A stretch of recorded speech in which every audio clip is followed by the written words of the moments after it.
नमस्कार प्रिय विद्यार्थियों, आप सभी का स्वागत है आपके अपने YouTube channel Shukla study point में। मैं शिवम शुक्ला आप सभी दोस्तों का हार्दिक स्वागत करता हूं।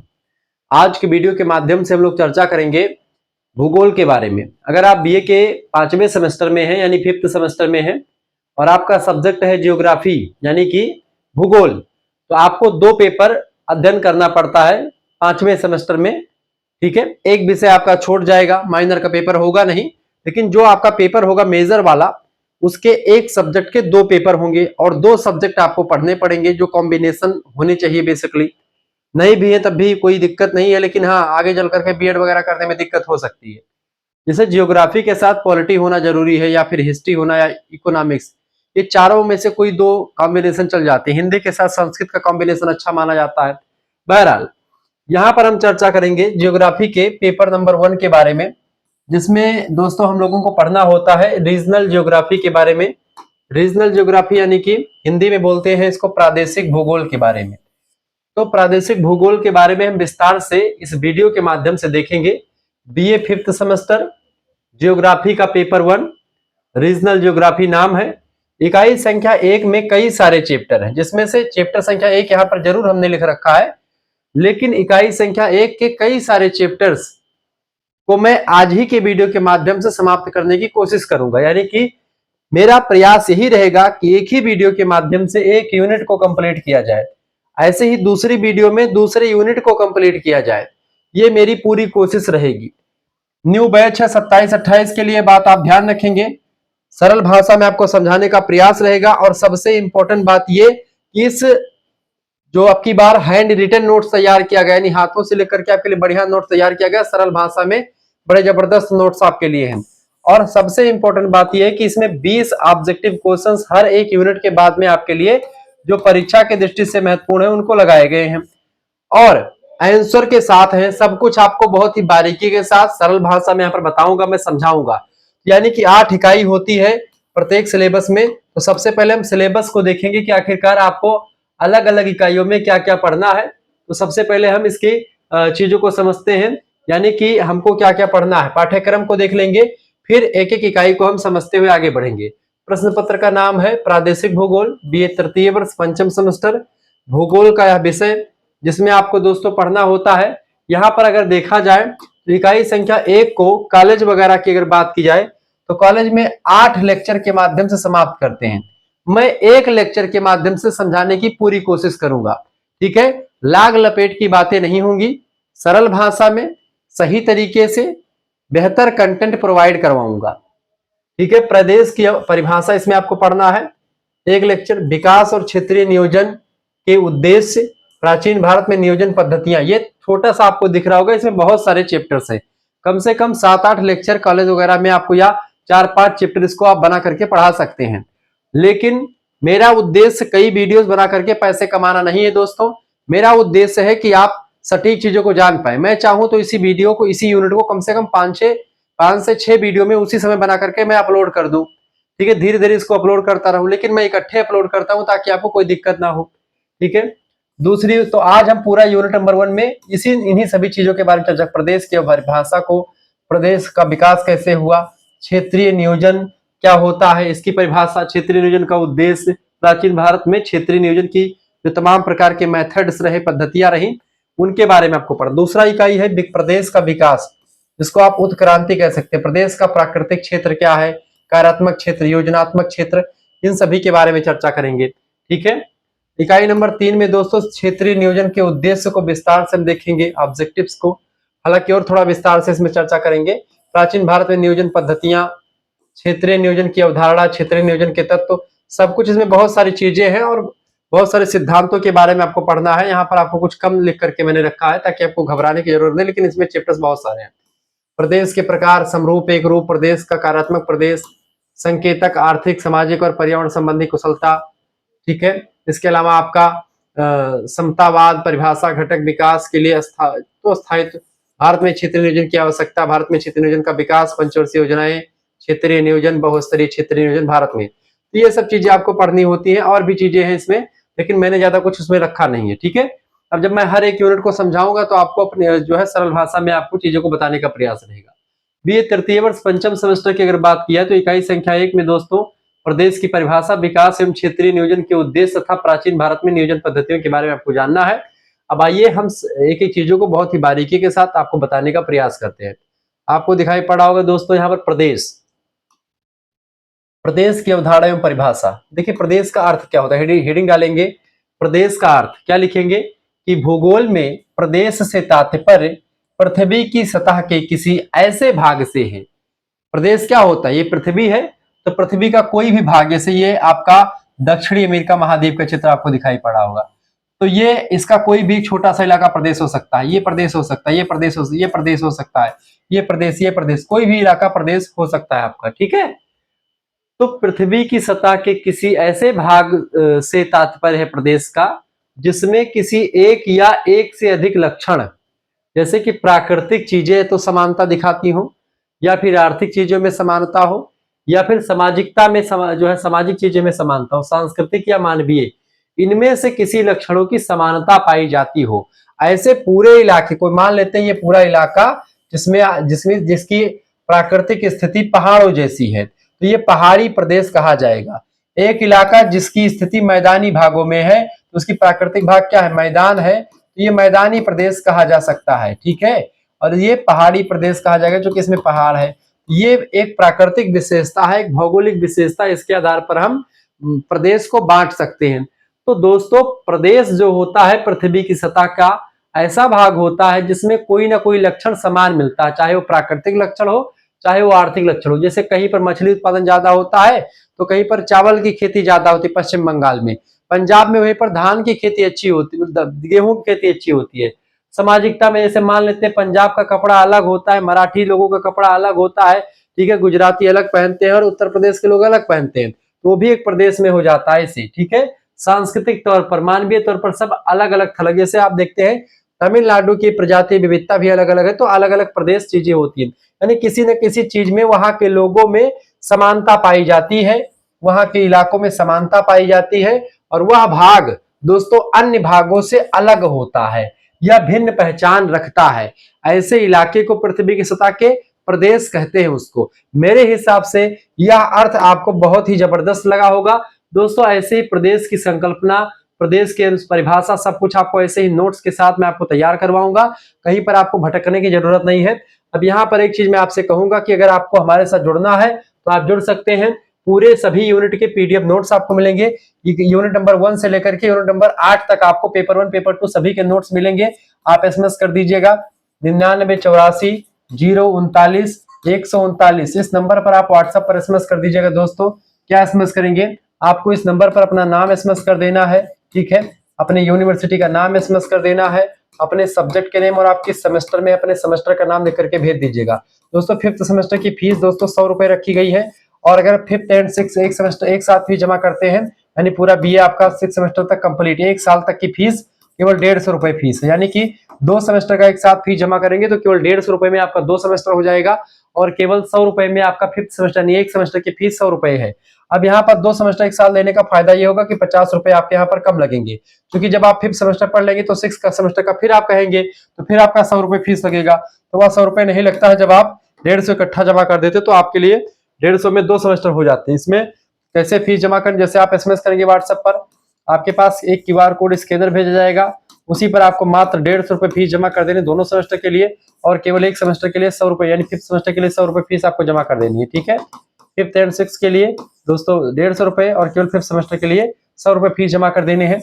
इसमें केवल आपको जियोग्राफी के पेपर 1 पेपर 2 का लेक्चर नहीं, मतलब वीडियो पीडीएफ नहीं मिलेगा, बल्कि यहाँ पर आपको सबसे इंपॉर्टेंट बात है कि आपको व्हाट्सएप ग्रुप से जोड़ा जाएगा। वहीं पर आपके जो 2 सब्जेक्ट होंगे, जैसे आपका जियोग्राफी है, जियोग्राफी के साथ पॉलिटी होता है या हिस्ट्री होता है, अधिकतर जो भी सब्जेक्ट होगा, हिस्ट्री, हिंदी, संस्कृत, जो भी सब्जेक्ट होगा, उन सभी के आपको चीजें यहाँ पर मिलती रहती हैं। सबसे इंपॉर्टेंट बात है कि आपकी बार नोट्स की क्वालिटी आपकी बेटर करी गई है, और आपके समझने के और इंटरेस्टिंग नोट्स, आकर्षित नोट्स आपके लिए तैयार किए गए हैं रिटन, ताकि आप इसको पढ़ करके समझ पाएं और रोचकता बनी रही पढ़ने में, ठीक है। परीक्षा के अंतिम दौरान में आपको practice set, model paper, revision class, ये सभी आपको मिलेगी, घबराने की बिल्कुल आपको जरूरत नहीं पड़ेगी।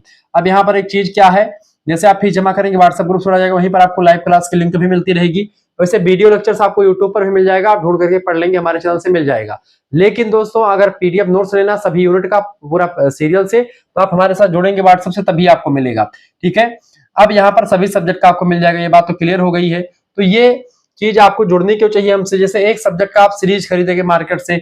अच्छा, यहाँ पर को करिकुलर का जो analytic ability and digital awareness है, उसकी परीक्षा ऑब्जेक्टिव होती है, उसके कम से कम 10 प्रैक्टिस सेट उसके भी आपको मिल जाएंगे। ठीक है, उसको भी सॉल्यूशन के साथ, और कुछ प्रैक्टिस सेट बिना सॉल्यूशन वाले, सब कुछ आपको मिलेंगे।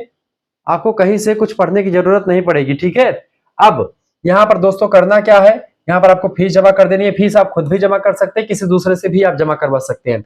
अच्छा, यहाँ पर आपके 2 सब्जेक्ट होंगे, एक सब्जेक्ट का 2 पेपर होगा, पेपर 1 और पेपर 2।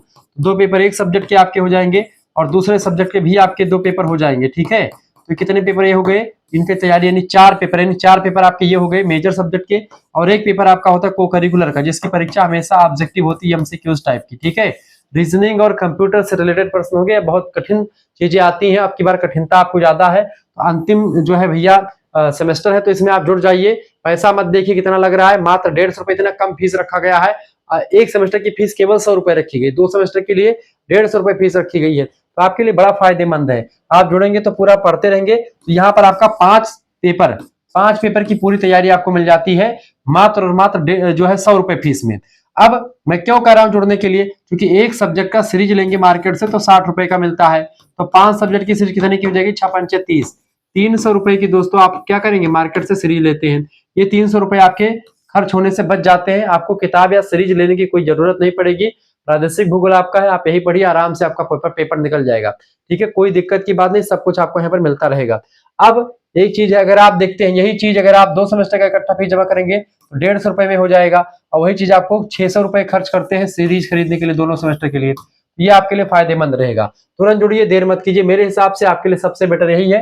एसएमएस करें 9984 पर, व्हाट्सएप पर अपने नाम, यूनिवर्सिटी का नाम, सब्जेक्ट के नेम और आप किस सेमेस्टर में सब लिख करके भेज दीजिएगा। ठीक है, आपके लिए पूरी जो है जानकारी मिलती रहेगी। अब हम चर्चा करते हैं दोस्तों प्रदेश की संकल्पना के बारे में। प्रदेश का अर्थ आपने समझा, और अब प्रदेश की संकल्पना को आपको मैं बताऊंगा। दोस्तों प्रदेश की संकल्पना हेडिंग डालेंगे, लिखेंगे प्रदेश एक सापेक्षिक यानी कि रिलेटिव अवधारणा है। इसका आकार, सीमा और स्वरूप परिस्थितियों के अनुसार बदलता रहता है। आज हो सकता है कि इसकी सीमा कुछ और है, इसका आकार कुछ और है, इसका स्वरूप कुछ और है, कल कुछ और हो सकता है, इसमें बदलाव होता रहता है।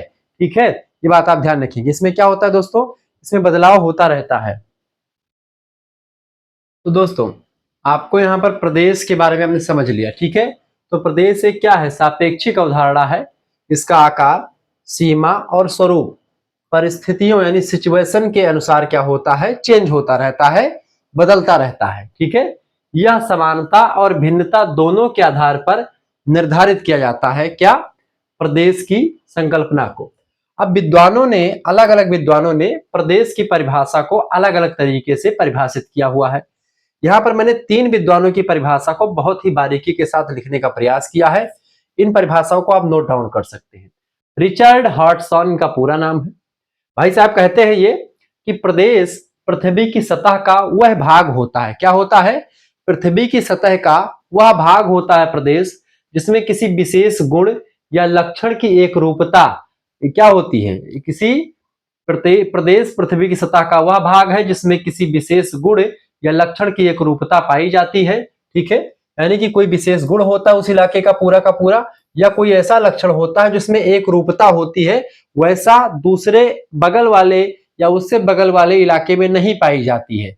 इसीलिए उन्हीं विशेषताओं को ध्यान में रख करके वह प्रदेश बनाया जाता है। मेरा चेहरा थोड़ा सा काला आ रहा होगा, मैंने जानबूझ करके किया है ताकि आपको बोर्ड पर एकदम से क्लियर दिखे, हमारा चेहरा कैसा भी दिखे डोंट मैटर। ठीक है, अब यहां पर देखें, दूसरे विद्वान है भैया हैगेट साहब। हैगेट कहते हैं कि प्रदेश वह क्षेत्र है, यानी ऐसा रीजन है प्रदेश जो कुछ समानताओं के आधार पर एवं जो है कुछ समानताओं के आधार पर या आवास के आधार पर क्षेत्रों से भिन्न होता है। ठीक है, ये बात आप ध्यान रखेंगे। डिक्शन कहते हैं, बात एक ही कहते हैं, सभी लोग अलग अलग तरीके से कहते हैं, किसी स्थान विशेष के उन तत्वों का समूह जो उसे अन्य स्थानों से क्या करता है, अलग करता है। अलग तभी करेगा जब उसमें तमाम प्रकार की समानता दिखाई पड़ेगी। ठीक है, तो उसी इलाके को हम प्रदेश कह सकते हैं। इस तरीके से इन तीनों विद्वानों की परिभाषाओं को आपने देखा। अब प्रदेश की प्रमुख विशेषताओं को हम समझने का प्रयास करेंगे। प्रदेश की विशेषताएं हेडिंग डाल सकते हैं आप, वैसे हेडिंग डालने की जरूरत नहीं है। मैंने आपको बताया जुड़ने का तरीका, कैसे आप सारे पीडीएफ आप प्राप्त कर सकते हैं। आपको किताब या सीरीज खरीदने की कोई जरूरत नहीं पड़ेगी, सब कुछ आपको मिल जाएगा। देखिए, प्रदेश की प्रमुख विशेषताओं की अगर बात की जाए तो प्रत्येक प्रदेश की अपनी विशिष्ट पहचान होती, पहली विशेषता। दूसरी विशेषता, प्रदेश की सीमा निश्चित नहीं होती, यह सापेक्ष होती, यानी यह बदलती रहती समय के हिसाब से, काल के हिसाब से, परिस्थितियों के हिसाब से। तीसरी विशेषता, यह प्राकृतिक, आर्थिक, सामाजिक या सांस्कृतिक आधार पर निर्मित हो सकता है क्या प्रदेश, ठीक है, ध्यान रखेंगे। इसके अलावा एक ही प्रदेश अनेक लक्षणों पर आधारित हो सकता है, ये बात भी आप ध्यान रखेंगे। तो ये चीजें इसकी विशेषता है। पांचवी विशेषता है, प्रदेश एक गतिशील यानी डायनामिक संकल्पना है। छठी विशेषता है, समय के साथ प्रदेश के स्वरूप में परिवर्तन हो सकता है। और प्रदेश तुलनात्मक अध्ययन यानी कि कंपैरेटिव स्टडी एंड क्षेत्रीय नियोजन के लिए आधार प्रदान करता है, यह बात भी आप ध्यान रखेंगे, ठीक है। इन सब चीजों को आप थोड़ा सा नोट डाउन कर सकते हैं। तो प्रदेश की संकल्पना हमेशा कन्वर्ट होती रहती है, बदलती रहती है, ठीक है। अब प्रदेश और क्षेत्र यानी रीजन और प्रदेश, इन दोनों में क्या डिफरेंस होता है? क्षेत्र एरिया, प्रदेश रीजन, रीजन, दोनों में डिफरेंस क्या होता है? प्रदेश और क्षेत्र में डिफरेंस देख लीजिए, बहुत ही बारीक अंतर होता है। प्रदेश दोस्तों या गुणों की समानता के आधार पर निर्मित करता है, जिसमें क्वालिटी एक जैसी होती है वह प्रदेश होता है। और यह राजनीतिक या प्रशासनिक सीमा के आधार पर होता है, यानी कि क्षेत्र जो होता है ये पॉलिटिकल होता है, जबकि यह प्राकृतिक होता है और गुण इसमें समान होते प्रदेश में। इसकी सीमा निश्चित नहीं होती है प्रदेश की सीमा आकार कुछ भी निश्चित नहीं होता है, जबकि क्षेत्र की सीमा निश्चित होती है, ठीक है, ये बात आप ध्यान रखेंगे। यह सापेक्षिक और गतिशील होता है, यानी कि इसमें परिवर्तन होता रहता है समय के हिसाब से, जबकि क्षेत्र निरपेक्ष होता, एब्सोल्यूट होता और स्थिर होता, चूंकि इसमें चेंजमेंट नहीं होता समय के साथ। चौथा अंतर है, प्रदेश जो होता है इसका आकार वह आकार समय, मतलब आकार जो होता है इसका उद्देश्य और समय के अनुसार बदलता रहता है, जबकि क्षेत्र का आकार अस्थायी होता है, बदलता नहीं है। अब देखिए प्रदेश क्या है, जैसे गंगा का मैदान, ये कभी छोटा कभी बड़ा हो सकता है, ये प्रदेश है। शुष्क प्रदेश, सूखा इलाका, ये कभी शुष्क इलाका ज्यादा हो सकता है, कभी कम हो सकता है, कभी खत्म भी हो सकता है, कभी बहुत बढ़ भी सकता है, दुगना भी हो सकता है, इसकी विशेषताएं बढ़ती रह सकती हैं। औद्योगिक प्रदेश, ये बड़ा भी हो सकता है, छोटा भी हो सकता है, कभी कभी इसमें परिवर्तन बहुत ज्यादा होता रहता है समय के हिसाब से और चीजों के हिसाब से।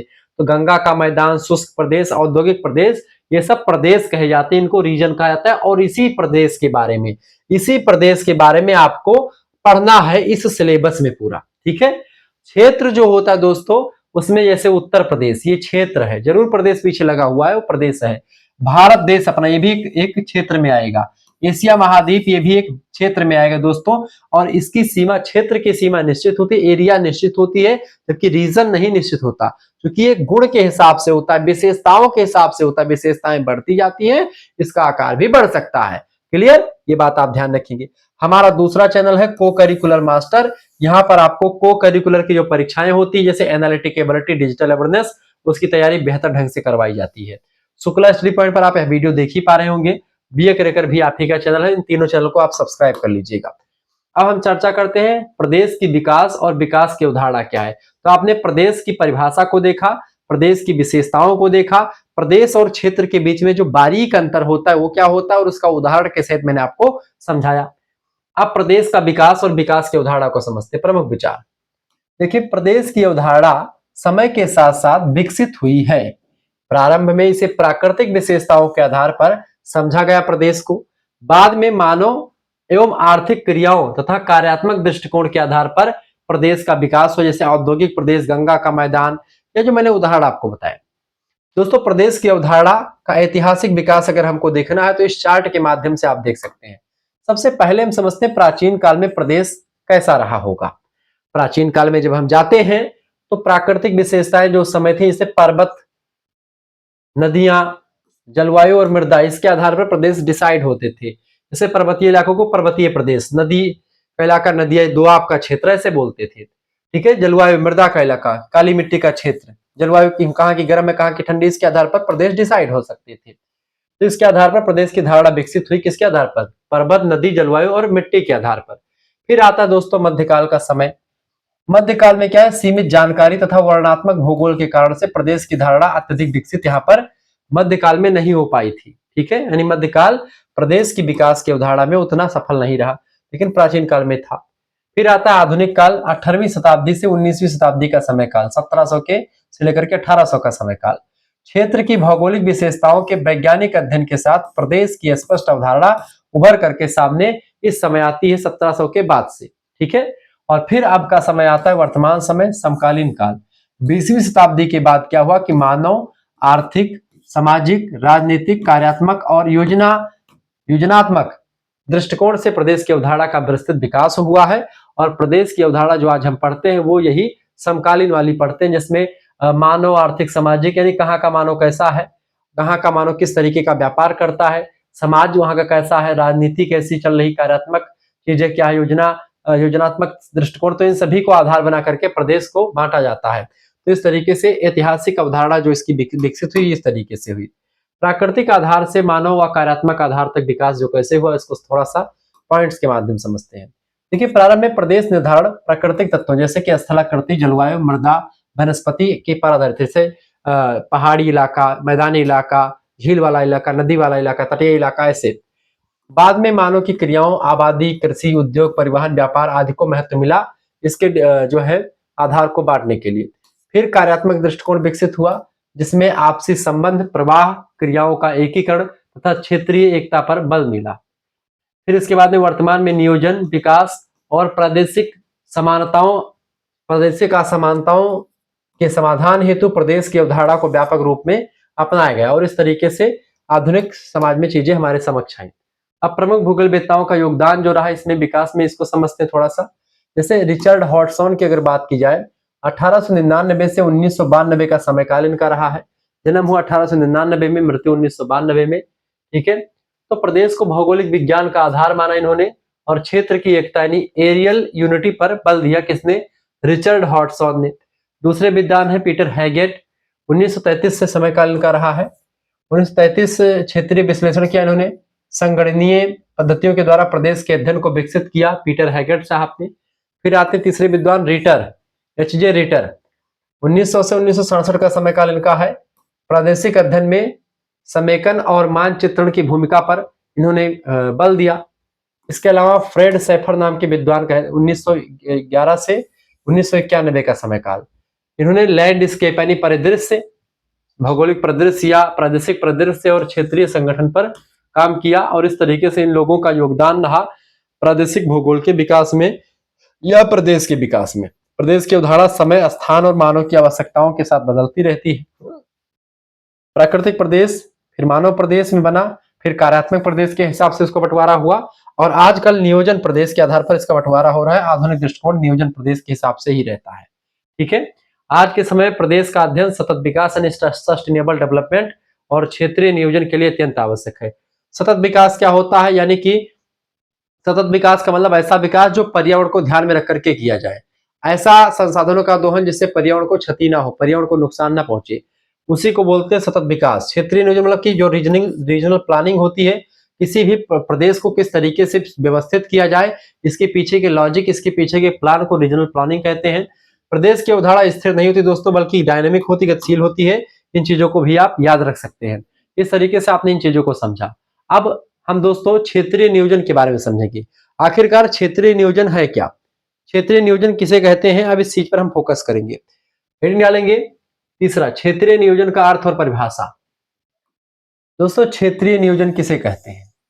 देखिए, किसी विशिष्ट भौगोलिक क्षेत्र के प्राकृतिक संसाधनों का, मानव संसाधनों तथा आर्थिक गतिविधियों का साइंटिफिक यानी वैज्ञानिक, सुनियोजित और समन्वित ढंग से इस प्रकार उपयोग करना कि उस क्षेत्र का समग्र और संतुलित विकास हो सके, क्षेत्रीय नियोजन कहलाता है। यानी कि किसी विशिष्ट भौगोलिक क्षेत्र का, कोई पर्वतीय इलाका है, कोई मैदानी इलाका है, कोई भी क्षेत्र हो, वहां के प्राकृतिक संसाधन, मानव संसाधन या आर्थिक गतिविधि कोई हो, उसका आर्थिक गतिविधियों का, मानव संसाधनों का, प्राकृतिक संसाधनों का वैज्ञानिक तरीके से, बढ़िया सुनियोजित तरीके से, समन्वित ढंग से हम लोग उसका उपयोग करें, दोहन करें संसाधनों का, ताकि उस क्षेत्र का समग्र और संतुलित विकास हो सके। यानी कि सस्टेनेबल डेवलपमेंट उसका हो सके, यानी विकास इतना ना कर ले कि आने वाली पीढ़ी के लिए कोई चीजें बचे ही ना। ठीक है, यानी हमको विकास उतना ही करना जितना हमको जरूरत होती, जरूरत से ज्यादा हमको कुछ नहीं करना है।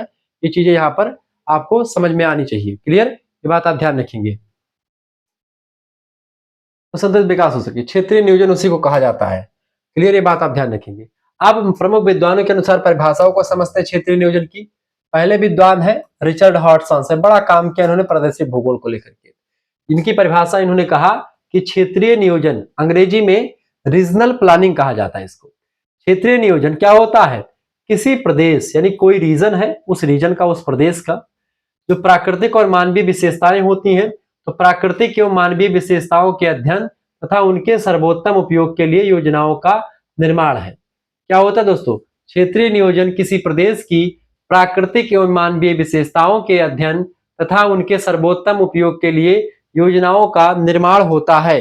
ठीक है, पहली परिभाषा ये है, यानी कि प्रदेश की प्राकृतिक और मानवीय विशेषताओं के अध्ययन तथा उनके सर्वोत्तम उपयोग, यानी वो किसी भी चीजों का उपयोग कैसे कर पाएंगे, इसका जो होता है एक बढ़िया तरीका यहाँ पर बताया गया है रिचर्ड हॉटसन के द्वारा। ठीक है, फिर इसके बाद में दोस्तों दूसरे विद्वान है I.L. मैकहर्ग। ये कहते हैं कि क्षेत्रीय नियोजन का उद्देश्य क्षेत्र के संसाधनों का उचित उपयोग करना, यानी क्षेत्र में जो संसाधन है, जो रिसोर्सेस है उस एरिया में, उसका बढ़िया तरीके से दोहन करना है। ये बात आप ध्यान रखेंगे। क्लियर,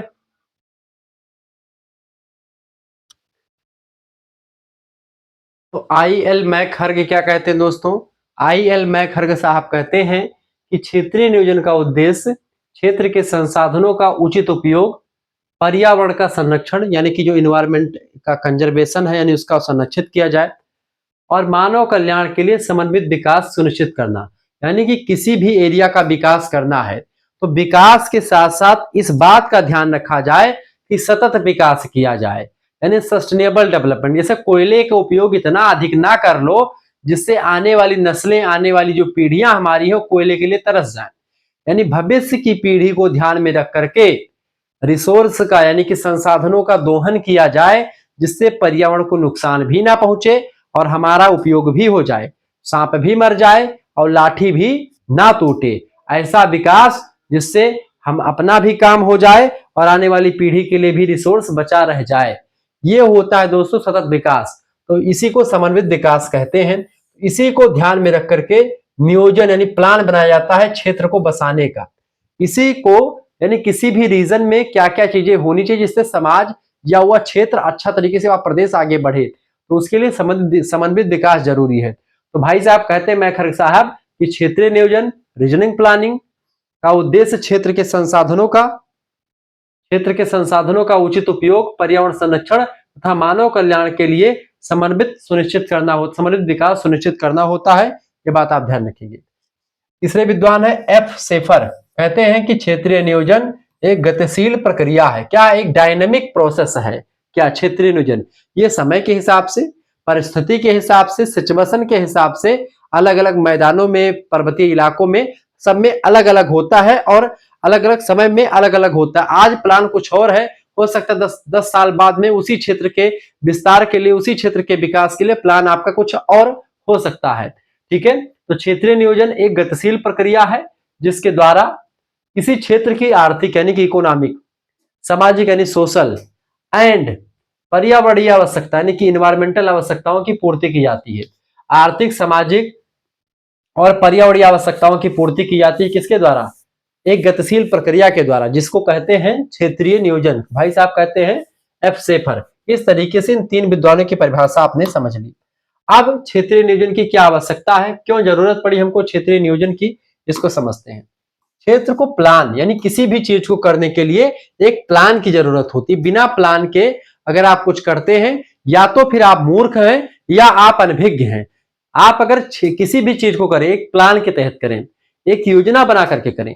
जब भी आप कोई काम करते हैं और योजना बना करके काम करते हैं तो वह काम सफल होता है। तो यही आवश्यकता है, क्षेत्रीय असमानताओं को कम करना पहला उद्देश्य होता है क्षेत्रीय नियोजन का, ताकि हमको यह पता चले कि क्षेत्र में क्या क्या समानता है, क्या क्या असमानता है। असमानता को खत्म करना, समानता को बढ़ाना, पहला आवश्यकता। दूसरी बात, प्राकृतिक संसाधनों का संतुलित और सर्वोत्तम उपयोग करना। ऐसा नहीं कि कोई बहुत ज्यादा संसाधनों का उपयोग कर रहा है, किसी को मिला ही नहीं, ऐसा चीज ना हो। तो इसीलिए क्षेत्रीय नियोजन के द्वारा क्या होगा, संसाधनों का संतुलित और सर्वोत्तम उपयोग होगा, संतुलित आर्थिक विकास को बढ़ावा मिलेगा, बेरोजगारी और गरीबी को कम करना, इसकी यह भी आवश्यकता है क्षेत्रीय नियोजन की।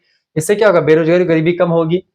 पिछड़े व अविकसित क्षेत्रों का विकास करना, यह भी आवश्यकता है क्षेत्रीय नियोजन की। इसके अलावा रोजगार के अवसर को बढ़ाना, जीवन स्तर में सुधार करना, पर्यावरण संरक्षण और सतत विकास सुनिश्चित करना, ये सारा आवश्यकता है क्षेत्रीय नियोजन की। इन सभी उद्देश्य को ध्यान में रख करके ही ये आता है, प्लान किया जाता है। रीजनल प्लानिंग जो होता है वो इन चीजों को सुनिश्चित करता है, पर्यावरण का संरक्षण होता है, जीवन स्तर में सुधार आता है, रोजगार के अवसर में वृद्धि होती, बढ़ोतरी होती है, क्षेत्रीय एकता और राष्ट्रीय एकता को मजबूती मिलती है रीजनल प्लानिंग से।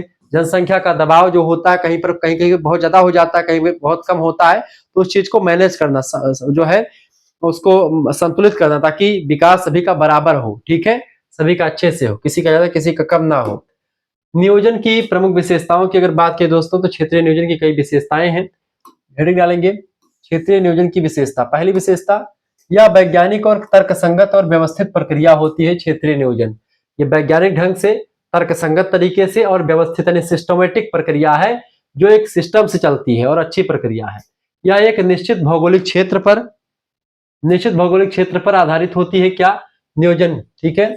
इसके अलावा इसमें प्राकृतिक और मानवीय दोनों प्रकार के संसाधनों का अध्ययन किया जाता है दोस्तों। यह बहुउद्देशीय यानी मल्टीपर्पज होता है इसका, यानी कई उद्देश्य को ध्यान में रख करके तब योजना बनाई जाती है, तब प्लान किया जाता है। इसका लक्ष्य संतुलित और समग्र विकास करना होता है, ताकि सभी का विकास हो और उससे किसी का हानि ना हो, ठीक है। यह एक गतिशील और परिवर्तनशील प्रक्रिया है, ठीक है, इसमें स्थायीपन नहीं होता है, समय और परिस्थिति के हिसाब से इसमें अलग अलग प्रोसेस हो सकता है। यह वर्तमान आवश्यकताओं के साथ साथ भविष्य की आवश्यकताओं को भी ध्यान में रखता है, जो कि सतत विकास की तरफ इशारा करता है। इसके साथ साथ इसमें विभिन्न देशों के बीच समन्वय यानी कि तालमेल और सहयोग स्थापित किया जाता है, किससे, क्षेत्रीय नियोजन के द्वारा अलग अलग देशों में समन्वय और सहयोग स्थापित किया जाता है। ये बात भी आप ध्यान रखेंगे। ये सारी विशेषताएं क्षेत्रीय नियोजन की है दोस्तों, बड़े आसान तरीके से आपने समझ लिया। परीक्षा के लिए जो इंपॉर्टेंट फैक्टर्स है वो ये है दोस्तों कि क्षेत्रीय नियोजन बराबर क्या होता है। क्षेत्रीय नियोजन को अगर समझें तो वैज्ञानिक योजनाबद्ध विकास को ही क्षेत्रीय नियोजन कहते हैं। प्रधान उद्देश्य इसका क्या है, संतुलित और समग्र विकास करना। आधार क्या है, क्षेत्र की प्राकृतिक, आर्थिक और सामाजिक विशेषताएं इसका आधार बनती हैं। इस तरीके से आपने क्षेत्रीय नियोजन को बहुत ही बारीकी के साथ समझने का प्रयास किया। अब क्षेत्रीय नियोजन के प्रमुख घटक जो होते हैं उनको हम 5 तरीके समझने का प्रयास करेंगे। पहला, क्षेत्र का अध्ययन। पहला घटक क्या होता है, प्रादेशिक नियोजन का। किसी भी प्रदेश को बढ़िया तरीके से बसाने के लिए, उसकी प्लानिंग करने के लिए या उसके अंदर सभी चीजों को व्यवस्थित करने के लिए सबसे जरूरत है क्षेत्र का अध्ययन किया जाए। प्राकृतिक, आर्थिक, सामाजिक और सांस्कृतिक विशेषताओं का विश्लेषण किया जाए उस क्षेत्र का, कि वहां पर प्राकृतिक चीजें क्या है, आर्थिक चीजें, सामाजिक और सांस्कृतिक विशेषताएं क्या क्या है, उन चीजों का अध्ययन किया जाए, उनका विश्लेषण किया जाए। फिर वहां की क्या समस्या है, उस क्षेत्र की क्या समस्या है, उन समस्याओं की पहचान की जाए। और समस्याओं की पहचान जब हो जाएगी, क्षेत्र की प्रमुख समस्याओं और असमानताओं को पहचाना जाए, असमानताओं को दूर किया जाए, समस्याओं का समाधान ढूंढा जाए, तो प्लानिंग का एक बढ़िया तरीका ये होता है। दूसरा होता है घटक, दूसरा ये होगा। तीसरा घटक है दोस्तों, लक्ष्य का निर्धारण कर ले, यानी उस रीजन में क्या लक्ष्य है हमारा, किस उद्देश्य से हम प्लान बनाएंगे। तो क्षेत्र के विकास के लिए स्पष्ट और यथार्थवादी लक्ष्यों का निर्धारण कर ले। जिस लक्ष्य को ध्यान में रख करके आपने जो है नियोजन के लिए समिति बैठाई है या प्लानिंग किया हुआ है, तो उद्देश्य क्या है, तो उद्देश्य को भी ध्यान में रख करके आगे बढ़े। फिर इसके बाद में दोस्तों चौथा होता है योजना का निर्माण करना, प्लान बनाना। अब जब लक्ष्य निर्धारित हो गया, समस्या की पहचान हो गई, ठीक है, इसका क्षेत्र का हो गया अध्ययन, अब हम क्या करेंगे, एक प्लान बनाएंगे। उपलब्ध संसाधन, जो हमारे पास संसाधन है, जो लक्ष्य समस्या है, उन सभी को ध्यान में रख करके जो संसाधन हमारे पास है उसके आधार पर सर्वोत्तम उपयोग हेतु योजनाओं और कार्यक्रमों का निर्माण करेंगे कि कौन सा कार्यक्रम कब होगा और क्या क्या चीजें हम करेंगे तो हमारा समाधान होगा समस्याओं का। तो योजना का निर्माण करेंगे। फिर उसके बाद में क्या करेंगे, कार्यान्वयन और मूल्यांकन करेंगे, यानी कि फिर उसको हम लागू करेंगे। योजनाओं को लागू करना तथा समय समय पर उनकी समीक्षा करना, यानी कि जो हमारी योजना से जो हमने लागू किया हुआ है इस प्रदेश में, क्या वो सफल रही या नहीं सफल रही, उसका मूल्यांकन करना, कितनी सफल रही, कितनी असफल रही, पूरा जानकारी यहाँ पर इकट्ठा करना। इस तरीके से इन 5 घटकों के आधार पर हम क्षेत्रीय नियोजन को, प्रादेशिक नियोजन को समझ पाते हैं। जान पाते हैं। प्रदेश और क्षेत्रीय नियोजन का संबंध यह है दोस्तों, किसी भी प्रदेश की प्राकृतिक, आर्थिक, सामाजिक और सांस्कृतिक विशेषताओं का अध्ययन कर उस प्रदेश की आवश्यकताओं के अनुसार विकास की योजनाएं तैयार की जाती हैं। जब तक आप प्राकृतिक, आर्थिक, सामाजिक और सांस्कृतिक विशेषताओं को किसी क्षेत्र के अध्ययन नहीं करेंगे, तब तक आप उस क्षेत्र के विकास के लिए कोई प्लान, कोई योजना नहीं बना पाएंगे। इसीलिए आपको क्षेत्रीय मतलब प्रदेश की प्राकृतिक, आर्थिक, सामाजिक और सांस्कृतिक विशेषताओं का अध्ययन करना चाहिए। फिर उसके बाद में उस प्रदेश की आवश्यकताओं को, उस प्रदेश की समस्याओं को पहचान करें और उस पहचान के आधार पर कोई विकास की योजना बनाए अच्छी तरीके से और फिर उस योजना को लागू करें, और वही योजना को लागू करना ही नियोजन कहलाता है। इस प्रकार प्रदेश की संकल्पना और क्षेत्रीय नियोजन की प्रदेश की संकल्पना ही क्षेत्रीय नियोजन की एक आधारशिला का काम करती है। ये बात आप ध्यान रखेंगे। आगे देखेंगे दोस्तों, क्षेत्रीय नियोजन का उद्देश्य क्या है, इसको समझते हैं। दोस्तों, क्षेत्रीय नियोजन का मुख्य उद्देश्य विभिन्न क्षेत्रों में विद्यमान असमानताओं को कम करना, संसाधनों का संतुलित और सर्वोत्तम उपयोग करना तथा आर्थिक, सामाजिक और पर्यावरणीय विकास को गति देना है, जिससे समग्र और सतत विकास सुनिश्चित हो सके। क्षेत्रीय नियोजन का प्रमुख उद्देश्य दोस्तों हेडिंग डालेंगे और लिखेंगे। पहला उद्देश्य आपको दिख रहा होगा, यहाँ पर उद्देश्य भी थोड़ा बड़ा बड़ा है, अच्छे तरीके से आपको बोर्ड पर दिख रहा होगा। देखिए, पहला उद्देश्य क्षेत्रीय असमानताओं को कम करना, यानी क्षेत्र में रीजन में बहुत सारी असमानताएं होती हैं, कोई अमीर है, कोई गरीब है, कोई बहुत ज्यादा पढ़ा लिखा है, कोई अनपढ़ है, तो ऐसी बीच की जो खाई होती है इसको कम करने के लिए इसका उद्देश्य प्लान करना। विकास के विभिन्न स्तरों वाले क्षेत्रों में असमानताओं को कम कर संतुलन स्थापित किया जाए, यानी समानता को बढ़ावा दिया जाए। दूसरा उद्देश्य है क्षेत्रीय नियोजन का संसाधनों का संतुलित और सर्वोत्तम उपयोग किया जाए, यानी जितने भी संसाधन है, चाहे प्राकृतिक संसाधन हो, चाहे मानवीय हो, आर्थिक और सांस्कृतिक संसाधनों का वैज्ञानिक ढंग से उपयोग किया जाए। ठीक है, सभी संसाधनों का संतुलित और सर्वोत्तम उपयोग करना, ये दूसरा उद्देश्य है। तीसरा उद्देश्य संतुलित आर्थिक विकास करना, पिछड़े क्षेत्रों के विकास के द्वारा समग्र आर्थिक विकास को सुनिश्चित किया जाए, जो पिछड़े इलाके हैं उनका विकास और अच्छे तरीके से किया जाए। चौथी विशेषता है सामाजिक न्याय और समानता, यानी सभी क्षेत्रों और वर्गों के लिए समान अवसर और सुविधाएं मिले ताकि सभी लोग उसका उपयोग कर पाए। क्षेत्रीय नियोजन का पांचवा उद्देश्य होता है रोजगार के अवसर को बढ़ाना, यानी औद्योगिक, कृषि, सेवा और अन्य क्षेत्रों का विकास किया जाए और इसके द्वारा रोजगार के नए अवसर उत्पन्न किया जाए ताकि बेरोजगारी कम हो सके और रोजगार के अवसर बढ़ सके। ठीक है, अगली विशेषता दोस्तों आप देखेंगे यहीं पर छठी विशेषता है। छठी विशेषता है पिछड़े एवं अविकसित क्षेत्रों का विकास किया जाए, यानी ऐसे क्षेत्र जो पिछड़े हुए हैं, जिनका विकास धीमा है या विकास ही नहीं हुआ है, पिछड़े, रुग्ण, आदिवासी और दुर्गम क्षेत्रों के विकास के लिए विशेष प्रकार की प्लान यानी योजनाएं तैयार करना। ठीक है, ये भी उद्देश्य है। सातवां उद्देश्य है इसका योजना रीजनल प्लानिंग का जीवन स्तर में सुधार करना, यानी स्वास्थ्य, शिक्षा, आवास, परिवहन, संचार तथा मनोरंजन जैसी सुविधाओं में वृद्धि करना, यह भी उद्देश्य रहता है रीजनल प्लानिंग का।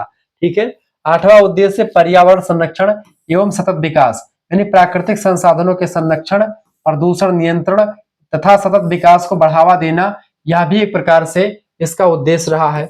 अगला उद्देश्य ग्रामीण शहरी संतुलन, यानी ग्रामीण एवं शहरी क्षेत्रों के मध्य संतुलन स्थापित कर क्षेत्रीय असंतुलन समाप्त करना, यह भी इसका उद्देश्य रहता है दोस्तों, ये बात आप ध्यान रखेंगे। 10वां प्रश्न है आपका राष्ट्रीय एकता और अखंडता को बढ़ाना, क्षेत्रीय विकास के द्वारा देश में एकता, अखंडता और भाईचारे की भावना को मजबूत करना, यह भी उद्देश्य रहा है दोस्तों, ये बात आप ध्यान रखेंगे।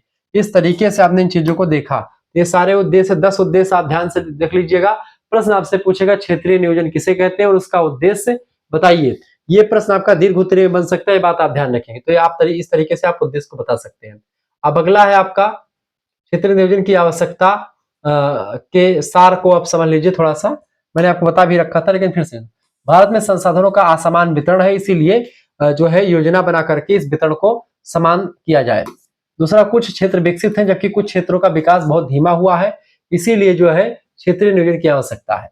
क्षेत्रीय असमानताओं के कारण से क्या होता है, गरीबी फैलती, बेरोजगारी दर बढ़ती है, पलायन यानी कि वहां से लोग किसी क्षेत्र से भाग करके किसी दूसरे क्षेत्र में जाए, जैसे बिहार के लोग भाग करके दिल्ली जाते हैं, पश्चिम बंगाल जाते हैं, कलकत्ता कमाने के लिए जाते हैं, तो उत्तर प्रदेश के लोग दिल्ली कमाने के लिए जाते हैं, तो ऐसी समस्याएं उत्पन्न होती है। ये कमाने के लिए ना जाए, इसलिए वहीं पर फैक्ट्री स्थापित कर दी जाए।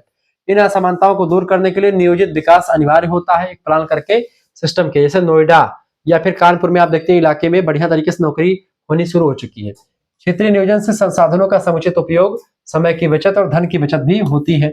इसके अलावा यह विकास की गति को तेज करता है और जीवन की गुणवत्ता में सुधार करता है नियोजन, यानी प्लान बना करके जब कोई काम किया जाएगा तो अच्छा होगा। क्षेत्रीय नियोजन सतत और संतुलित विकास की दिशा में मार्गदर्शन करता है, जिससे सभी का विकास हो और किसी को हानि ना हो, ठीक है, किसी भी योजना से। तो योजना इसीलिए बनाई जाती है, ये बात आप ध्यान रखेंगे। अब आगे बढ़ते हैं, क्षेत्रीय नियोजन का महत्व देखेंगे दोस्तों। क्षेत्रीय नियोजन का महत्व, क्षेत्रीय नियोजन के महत्व की अगर बात की जाए तो इसका महत्व दोस्तों, यह आर्थिक, सामाजिक और सांस्कृतिक पर्यावरणीय विकास को एक दिशा प्रदान करता है। यह राष्ट्रीय आय और प्रति व्यक्ति आय में वृद्धि करने में सहायक होता है। यह क्षेत्रीय समस्याओं का समाधान कर अस्थायी विकास को सुनिश्चित करता है। यह प्राकृतिक संसाधनों के दोहन को नियंत्रित कर सतत विकास की दिशा में सहायक होता है। और यह क्षेत्रीय नियोजन राष्ट्रीय योजनाओं और पंचवर्षीय योजनाओं की सफलता के लिए आवश्यक है, ये बात आप ध्यान रखेंगे, ठीक है। इन चीजों को आप ध्यान रखेंगे। एक पंक्ति में अगर चीजों को मैं बताऊं तो क्षेत्रीय असमानता पहले फैली होती है। इस क्षेत्रीय असमानता को जो है खत्म करने के लिए संसाधनों का संतुलित विकास किया जाए, संसाधनों का संतुलित उपयोग किया जाए। इसके लिए दोस्तों एक प्लान बनाने की जरूरत होती है। ये तो इसका समग्र विकास होगा, फिर उसके अंदर सतत और संतुलित विकास सामने आएगा। इस तरीके से पूरा क्लियर हो गया आपका। तो योजना के द्वारा ये चीजें होती हैं। अब प्राचीन भारत में नियोजन की जो परंपरा रही है, इन चीजों को हम समझते हैं। प्राचीन भारत में नियोजन की जो परंपरा है दोस्तों, कैसी रही है, उसकी जो विधियां रही हैं। देखिए, प्राचीन भारत में नियोजन की परंपरा अत्यंत प्राचीन और समृद्ध रही है। हमारे यहाँ नगरों, सिंचाई, जल प्रबंध, कृषि, व्यापार तथा मार्गों के निर्माण में सुव्यवस्थित योजना का पालन किया जाता था, मतलब किया जाता था पहले, ठीक है। भारतीय सभ्यता ने मानव जीवन को सुगठित, सुरक्षित और समृद्ध बनाने के लिए अनेक प्रकार की योजनाएं बनाई हैं। हमेशा से अपने भारत में दोस्तों योजना बना करके ही काम होता आया है।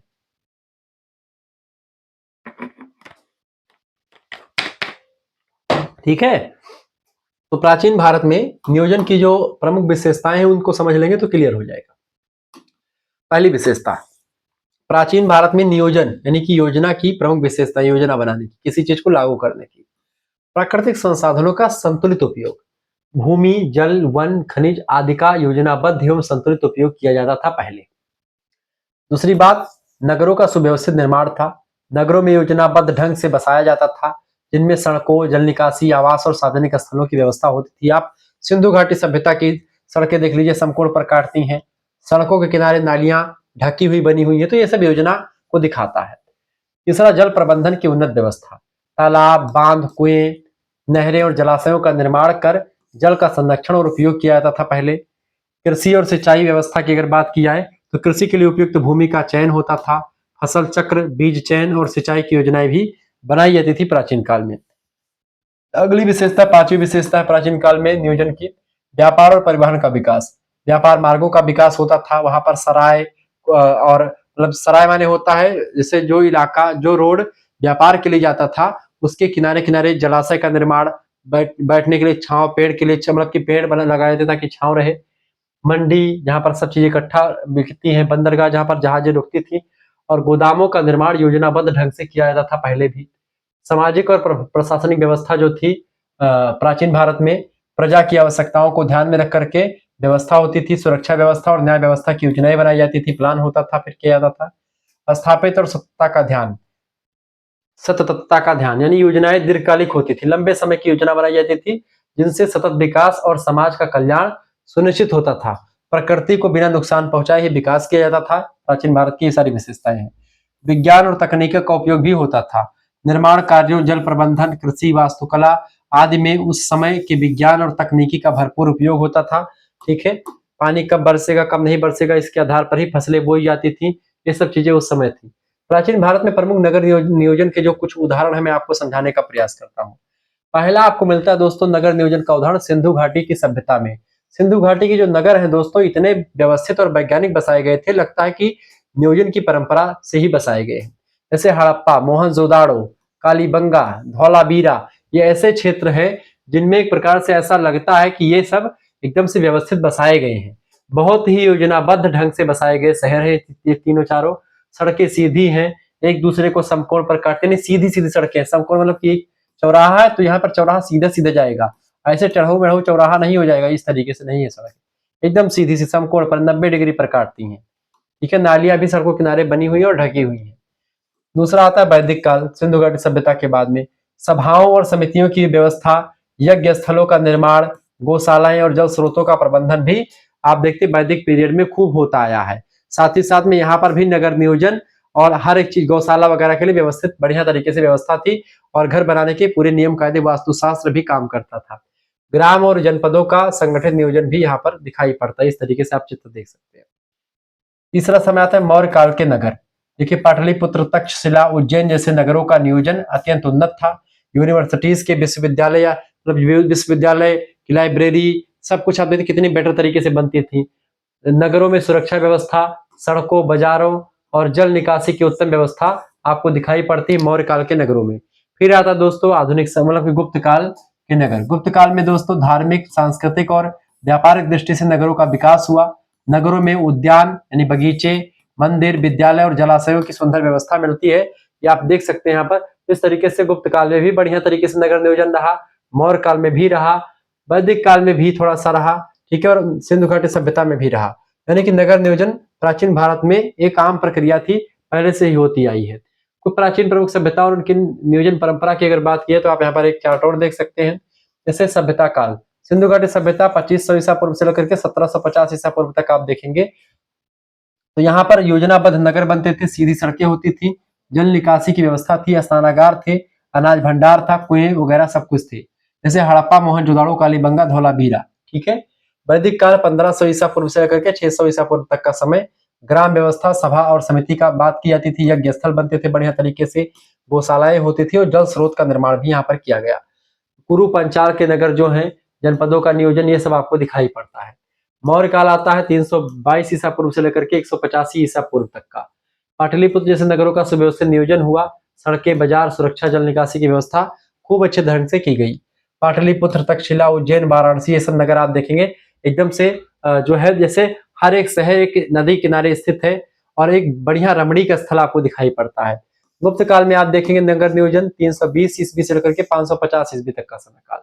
धार्मिक और सांस्कृतिक केंद्रों का विकास हुआ, इसमें जलाशय, उद्यान, शिक्षण संस्थाओं का निर्माण हुआ। नालंदा, उज्जैन, प्रयाग, पाटलिपुत्र का निर्माण गुप्त काल में आपको दिखाई पड़ता है। इस तरीके से आपने देखा प्राचीन भारत में नियोजन मानव कल्याण और सतत विकास के उद्देश्य से किया जाता था। नगरों का निर्माण दोस्तों जल प्रबंधन, कृषि, व्यापार तथा प्रशासन सभी क्षेत्रों में प्लान बना करके ही कोई चीजें करी जाती थी। प्राकृतिक संसाधनों के संतुलित उपयोग पर विशेष ध्यान दिया जाता था, इसमें बात आप ध्यान रखेंगे। क्लियर।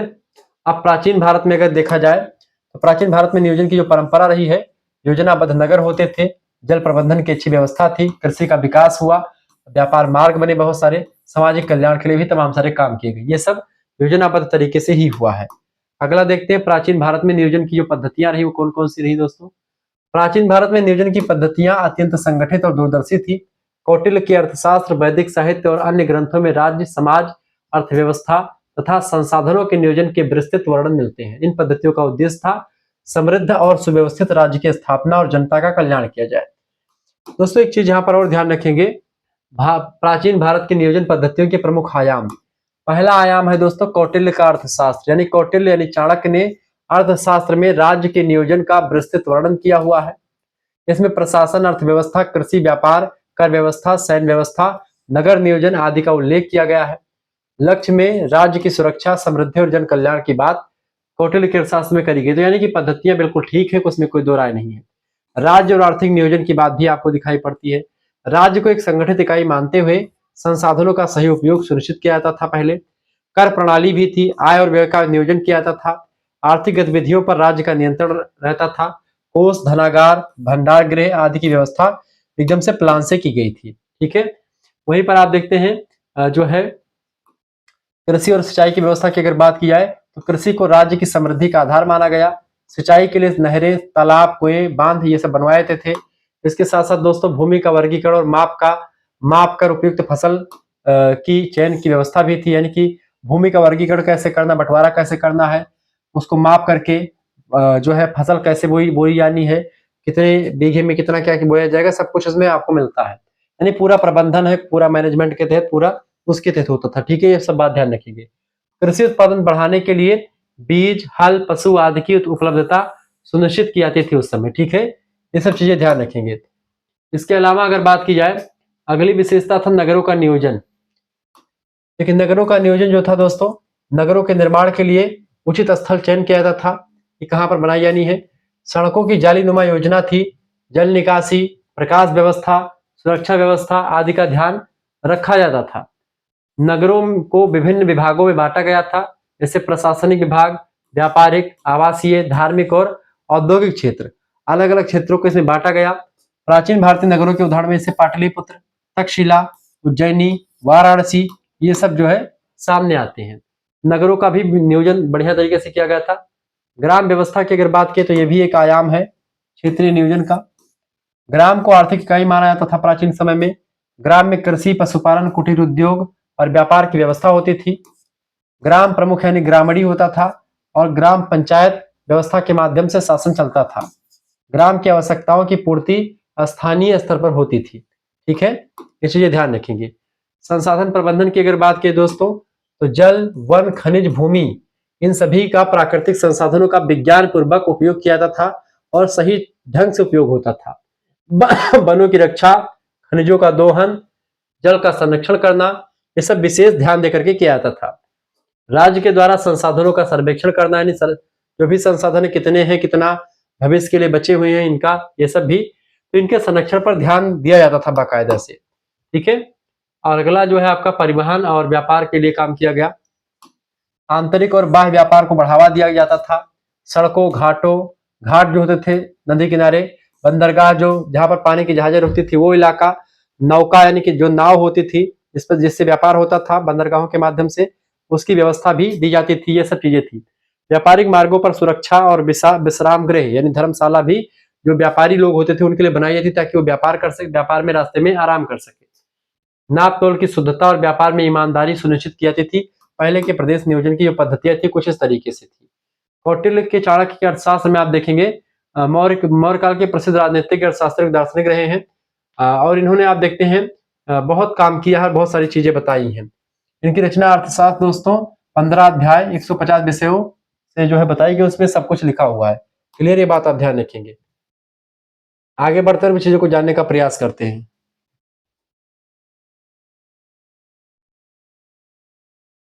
तो इस तरीके से आपने चीजों को समझा। अब प्राचीन ग्रंथों में नियोजन संबंधी जो विचार आपको मिलते हैं तमाम सारे ग्रंथ हैं। ठीक है, जैसे ऋग्वेद, जल, वायु, पृथ्वी, अग्नि, प्राकृतिक तत्वों के संतुलित उपयोग का उल्लेख किया गया है। समाज में सहयोग, समन्वय और व्यवस्था पर बल दिया गया है। ठीक है, वही मनुस्मृति में समाज और राज्य के कर्तव्य, दायित्व और आचार विचार का वर्णन किया गया है। न्याय, अनुशासन, सामाजिक व्यवस्था पर बल दिया गया है।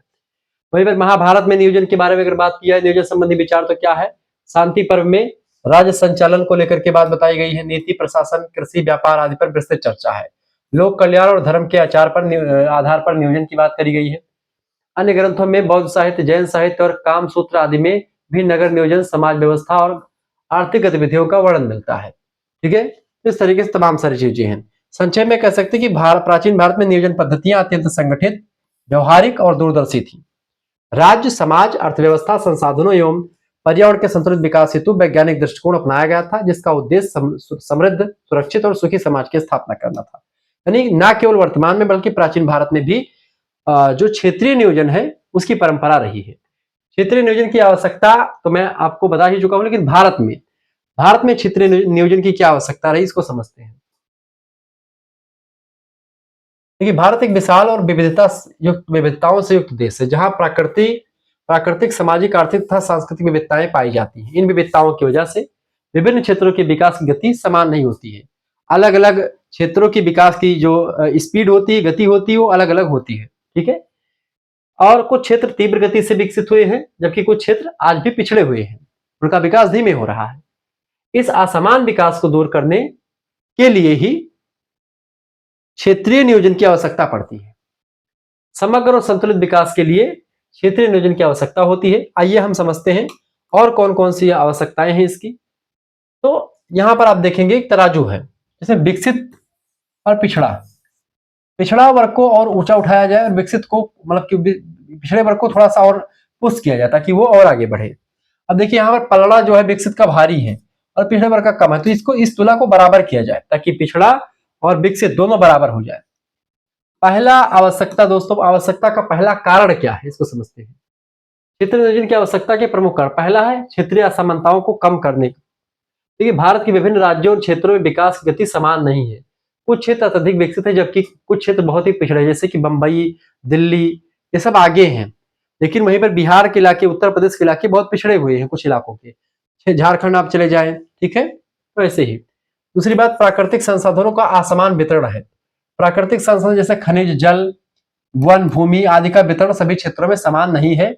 इससे कुछ क्षेत्रों को अधिक लाभ मिलता है और कुछ क्षेत्रों को उस लाभ से वंचित हो जाना पड़ता है। कहीं पर खनिज संसाधन ज्यादा है, कहीं पर कृषि कुछ जो होती है, कहीं पर कुछ भी नहीं होता है, जैसे राजस्थान में मरुस्थलीय इलाका है। तो ये सब चीजें। आर्थिक विकास में असमानता है, जैसे औद्योगिक, व्यापारिक तथा कृषि विकास भी सभी क्षेत्रों में समान नहीं है। किसी में उद्योग ज्यादा, किसी में व्यापार ज्यादा, किसी में कृषि ज्यादा, किसी में ये तीनों ज्यादा, किसी में कुछ भी नहीं है, ये सब चीजें। इससे प्रति व्यक्ति आय, रोजगार और जीवन के स्तर में असमानताएं उत्पन्न होती है। इसी असमानता को कम करने के लिए दोस्तों जो है आवश्यकता पड़ती है क्षेत्रीय नियोजन की, ठीक है। अब अगला, ग्रामीण शहरी असंतुलन। देखिए, शहरों का अत्यधिक विकास और गांवों की उपेक्षा के कारण से जनसंख्या का पलायन होता है। गांव से लोग जनसंख्या भाग करके शहरों में कमाने के लिए जाती है। इससे शहरों पर दबाव बढ़ता है और गांव का विकास रुक जाता है, शहरों का विकास ज्यादा होने लगता है, ठीक है। पांचवा, बेरोजगारी और गरीबी। पिछड़े देशों में रोजगार के साधनों की कमी की वजह से बेरोजगारी बढ़ती है और गरीबी बनी रहती है। इससे सामाजिक असंतोष भी बढ़ता है और रोजगार की कमी इससे आती है। तो इसीलिए इन चीजों को कम करने के लिए क्षेत्रीय नियोजन की आवश्यकता भारत में पड़ती है। पिछड़े क्षेत्रों की समस्याएं, क्योंकि भारत में पिछड़े क्षेत्र में शिक्षा नहीं होती, स्वास्थ्य, परिवहन, संचार, सिंचाई, बिजली, इनकी सुविधाओं की कमी होती है। इसीलिए इन सुविधाओं को लाने के लिए क्षेत्रीय नियोजन की आवश्यकता पड़ती है, ठीक है, जिससे इन क्षेत्रों का विकास सही नहीं हो पाता, इसलिए क्षेत्रीय नियोजन की आवश्यकता पड़ती है। तो ये सब कारण है क्षेत्रीय नियोजन के, ठीक है। क्षेत्रीय नियोजन की आवश्यकता इसलिए पड़ती है, ये सब कारण उसको समझते।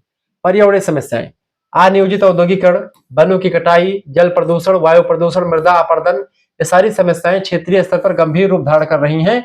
इसीलिए इन सभी को दूर करने के लिए आवश्यकता है आज क्षेत्रीय नियोजन की, रीजनल प्लानिंग की। दोस्तों, क्षेत्रीय नियोजन का मुख्य उद्देश्य क्षेत्रीय असमानताओं को कम करना है और यह संतुलित और समग्र विकास के लिए आवश्यक है, ताकि सभी का विकास हो, ठीक ठाक विकास हो, लंबा विकास हो, राष्ट्रीय एकता इससे बनी रहेगी, आर्थिक प्रगति होगी और सामाजिक न्याय के लिए बहुत ही महत्वपूर्ण होता है रीजनल प्लानिंग।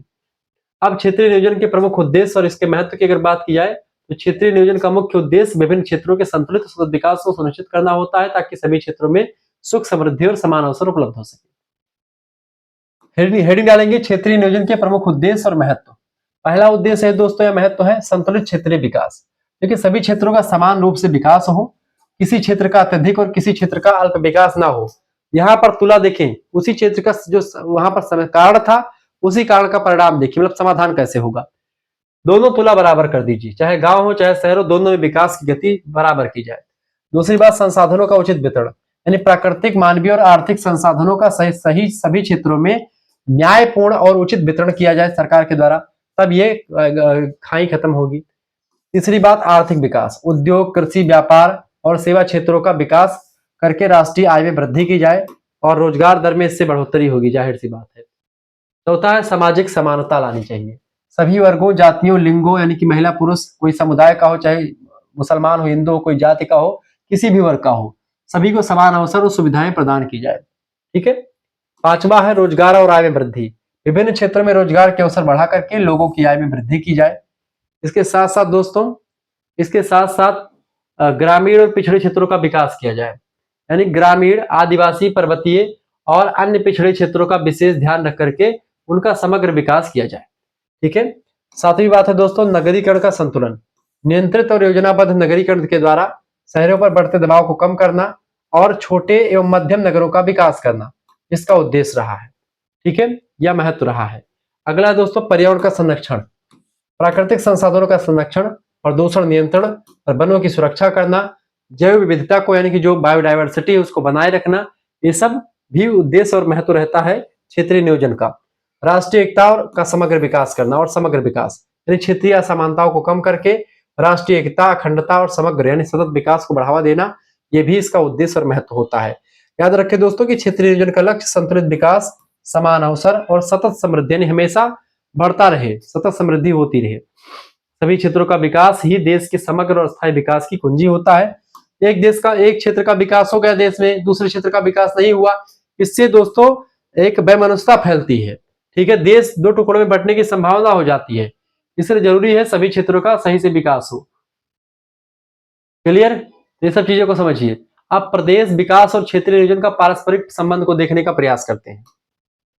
प्रदेश और नियोजन का संबंध। देखिए, प्रदेश एक भौगोलिक इकाई है जिसकी अपनी भौतिक और आर्थिक और सामाजिक विशेषताएं होती हैं। नियोजन का कार्य इन्हीं विशेषताओं और आवश्यकताओं को ध्यान में रख करके किया जाता है। यानी कि नियोजन क्या होता है? प्रदेश की जो समस्याएं होती हैं, प्रदेश में की जो आवश्यकता होती है, उसको प्लान बना करके एग्जीक्यूट करना नियोजन का काम होता है। किसी भी प्रदेश के सर्वांगीण विकास के लिए नियोजन अत्यंत आवश्यक होता है। प्रदेश को समझे बिना, किसी प्रदेश की समस्या को जाने बिना उसका नियोजन करना, उसका विकास करना संभव नहीं है। ठीक है। दूसरी बात, प्रदेश की सीमाओं का नियोजन में महत्व क्या है? देखिए, प्रदेश की सीमाएं प्राकृतिक, प्रशासनिक या कार्यात्मक आधार पर निर्धारित की जाती है, या तो कार्य के हिसाब से या प्रकृति यानी कि मैदान, पहाड़, पर्वत, इसके हिसाब से या प्रशासन के हिसाब से बंटवारा, जैसे पाकिस्तान, भारत के हिसाब से। सीमाओं के निर्धारण से नियोजन क्षेत्र की स्पष्ट पहचान होती, कौन से क्षेत्र का विकास करना है और कितना। इससे संसाधनों का आकलन कर लिया जाता है, कितने संसाधन है, कितने लोग हैं, कितने एरिया में करना है, तो ये आंकड़ा तैयार हो जाता है। योजनाओं का निर्माण और क्रियान्वयन आसान हो जाता है इससे। स्पष्ट सीमाएं सफल नियोजन की शर्त होती है पहली। ठीक है, अगर पता चल जाए कि इतने एरिया तक हमको करना है विकास, तो उसके हिसाब से ही हम काम करेंगे बजट बना करके। क्षेत्रीय समस्याओं की पहचान। देखिए, प्रत्येक प्रदेश में कुछ विशेष समस्याएं पाई जाती हैं, जैसे बेरोजगारी, गरीबी, जल की कमी, प्रदूषण, अविकसित आधारभूत संरचना, ये सब पाई जाती है। अलग अलग क्षेत्रों में अलग अलग सामाजिक समस्याएं हैं, तो उन समस्याओं को सही पहचान ले और उन समस्याओं को पहचान करके उसका समाधान किया जाए। तो नियोजन जो होता है उसके द्वारा ही हम उन चीज को कम कर सकते हैं, उसको खत्म कर सकते हैं, समस्या का समाधान कर सकते हैं। समस्याओं का क्षेत्रीय अध्ययन नियोजन की दिशा निर्धारित करता है, यानी कि सही समस्या की पहचान करना बराबर सफल समाधान की कुंजी, और यही नियोजन का एक प्रकार से सूत्र होता है। चौथी बात, विकास योजनाओं का क्षेत्रीय आधार। कि विकास योजनाएं तभी सफल होती दोस्तों जब वे क्षेत्र विशेष की आवश्यकताओं और क्षमताओं पर आधारित होती है। हर प्रदेश की भौगोलिक दशाएं अलग होती है, संसाधन, जनसंख्या और आर्थिक गतिविधियां अलग अलग होती हैं, एक जैसी नहीं होती है। इसीलिए उनको पहचान करके और उसके हिसाब से चीजें की जाए। इसलिए योजनाओं का निर्माण क्षेत्रीय पॉइंट ऑफ व्यू से, रीजनल अप्रोच को ध्यान में रख करके किया जाए। ठीक है, यानी एक ही योजना सभी प्रदेशों में समान रूप से सफल नहीं होती है, इसलिए अलग अलग प्रदेश के लिए अलग अलग योजनाएं उसके अकॉर्डिंग बनानी चाहिए, ताकि किसमें क्या दिक्कत है उसके हिसाब से चीजें हो। प्राकृतिक, आर्थिक, सामाजिक कारकों की भूमिका जो रहती है दोस्तों, वो भी बड़ी इंपॉर्टेंट है क्षेत्रीय नियोजन के लिए। जैसे प्राकृतिक कारक क्या है? जलवायु, स्थलाकृति, जल, वन, मिट्टी, खनिज आदि प्राकृतिक कारक प्रदेश के विकास की दिशा तय करते हैं कि किस जगह पर विकास कैसे होगा। जैसे कि मैदानी भागों में विकास जल्दी होता है, पर्वतीय इलाकों में विकास धीरे होता है। ठीक है, राजस्थान मतलब जैसे मरुस्थलीय इलाकों में प्रदेश मतलब कि विकास कम होगा। नदियों के इलाके, नदियों के आसपास के इलाकों में आप देखते हैं हमेशा पहले शहर बसे हुए हैं, क्योंकि यहाँ पर जल की उपलब्धता है। तो यही कारक संसाधनों की उपलब्धता और उनकी उपयोगिता को प्रभावित करते हैं, प्राकृतिक कारक। दूसरा, आर्थिक कारक, जैसे कृषि, उद्योग, व्यापार, परिवहन, बाजार, तकनीकी, इन सभी ये सब आर्थिक कारक है, प्रदेश की अर्थव्यवस्था को निर्धारित करते हैं। इससे आय, रोजगार, उत्पादन और जीवन स्तर को प्रभावित होता है, और इससे भी प्रभावित होता है क्षेत्रीय नियोजन। सामाजिक कारक, जैसे जनसंख्या का आकार कितना है, घनत्व जनसंख्या कहाँ पर कितनी घनी है, शिक्षा कितनी, शिक्षित लोग कितने, स्वास्थ्य कैसी व्यवस्था है, संस्कृति, परंपरा, सामाजिक संस्थाएं विकास में महत्वपूर्ण भूमिका निभाती हैं। सामाजिक सहयोग और जागरूकता से योजनाओं का कार्यान्वयन सफल हो पाता है। ये सब चीजें ध्यान रखेंगे। ये सब दोस्तों प्राकृतिक, आर्थिक, सामाजिक कारकों की भूमिका होती है क्षेत्रीय नियोजन में, तो उसको मैंने आपको बताया। अब थोड़ा सा प्रदेश विकास और नियोजन का पारस्परिक संबंध एक चार्ट के माध्यम से आप समझ लीजिए। जैसे प्रदेश भौगोलिक इकाई अपनी विशेषताओं के साथ है। संसाधन और समस्याएं, यहाँ पर संसाधनों की पहचान की जाए, समस्याओं का विश्लेषण किया जाए, फिर नियोजन किया जाएगा, प्लान बनाया जाएगा। क्षेत्रीय आवश्यकताओं के अनुसार योजनाओं का निर्माण किया जाएगा, यानी क्या आवश्यकता है उस क्षेत्र विशेष के लिए, उसके लिए एक प्लान बनेगा, प्लान को एग्जीक्यूट किया जाएगा। फिर विकास होगा देश का, आर्थिक, सामाजिक और पर्यावरणीय उन्नति होगी और बेहतर जीवन स्तर इससे बढ़ेगा न्यू प्लान को एग्जीक्यूट करने के बाद। फिर क्या होगा? संतुलित सॉरी फिर सभी क्षेत्रों का संतुलित विकास और समग्र समृद्धि हो जाएगी इस तरीके से। यानी पहले प्रदेश है, एक भौगोलिक इकाई मानेंगे, वहां पर संसाधन और समस्याओं को देखें, क्या संसाधन है और क्या समस्या है, उन संसाधनों का उपयोग उस समस्या को खत्म करने के लिए कैसे करना है, इसी को नियोजन कहते हैं। जब ये कर ले जाएंगे, समस्याओं का समाधान हो जाएगा, तो विकास ऑटोमेटिक हो जाएगा। तो जब विकास हो गया दोस्तों, तो वही क्षेत्र विकसित हो गया, समृद्धित। क्लियर क्लियर हो गया चीजें। अब हम दोस्तों यहाँ पर टॉप 20 एमसीक्यूज के बारे में चर्चा करेंगे विथ एमसीक्यूज। आपका यूनिट कंप्लीट हो गया, यानी इकाई संख्या है कि जितने भी 4-5 चैप्टर थे आपके, वो सब आपने कंप्लीट कर दिए। अब हम चर्चा करेंगे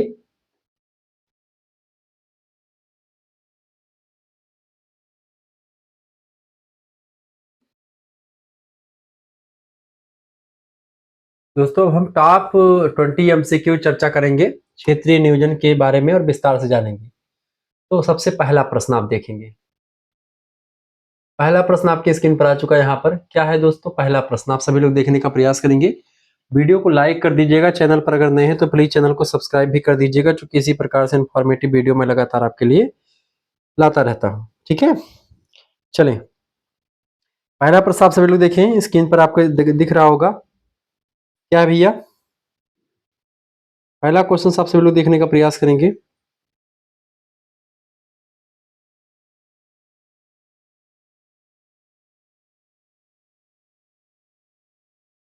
देखिए, पहला प्रश्न है, प्राचीन भारत में नियोजन की मूल भावना किस पर आधारित थी? भौतिक सुख पर, लोक कल्याण पर, विदेशी आक्रमण पर, या व्यक्तिगत लाभ पर? दोस्तों, लोक कल्याण पर आधारित थी। ऑप्शन नंबर इसका बी करेक्ट आंसर हो जाएगा। यहाँ पर आप देखिएगा, ठीक है, नीचे आप देखिएगा क्या है इसका, पहले का बी ऑप्शन बिल्कुल करेक्ट आंसर हो जाएगा। बी ऑप्शन में क्या है, लोक कल्याण है। ठीक है, अब अगला क्वेश्चन आप देखेंगे, किस प्राचीन ग्रंथ में राज्य के 7 अंगों का वर्णन मिलता है? सप्तांग सिद्धांत। दोस्तों, राज्य के 7 अंगों का वर्णन आपका अर्थशास्त्र में भी मिलता है और मनुस्मृति में मिलता है। अब उत्तर इसका क्या है, ये किस आधार पर पूछा गया, इसको देखने का प्रयास करेंगे। तो इसका उत्तर क्या होगा, दूसरे का बी ऑप्शन, यानी कि अर्थशास्त्र में ही वर्णन मिलता है, जो कि अर्थशास्त्र के बारे में ही हमने इसमें बताया था। अगला क्वेश्चन आपके स्क्रीन पर आ चुका है, फटाफट से आप देखने का प्रयास करेंगे। ठीक है, कौटिल्य के द्वारा रचित प्रसिद्ध ग्रंथ कौन सा है, इनमें से बताएंगे। तो कौटिल्य का ग्रंथ कौन सा दोस्तों, अर्थशास्त्र।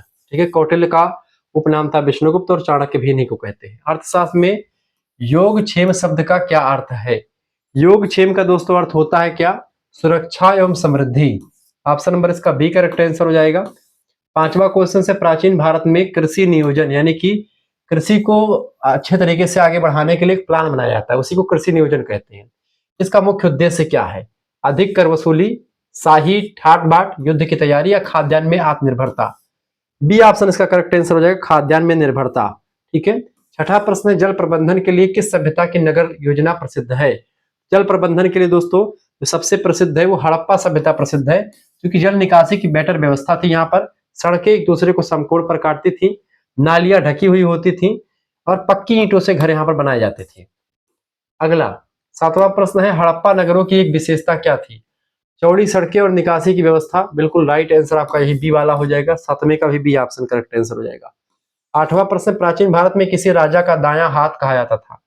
राजा का दायां हाथ दोस्तों अमात्य को कहते थे। अमात्य जो होता था, ये एक प्रकार से राजा कुछ भी नहीं जान पाता था तो तुरंत अमात्य, यानी कि जो प्रधानमंत्री होता था या जो पंडित जी लोग होते थे, चाणक्य जो था वो अमात्य था। किसका?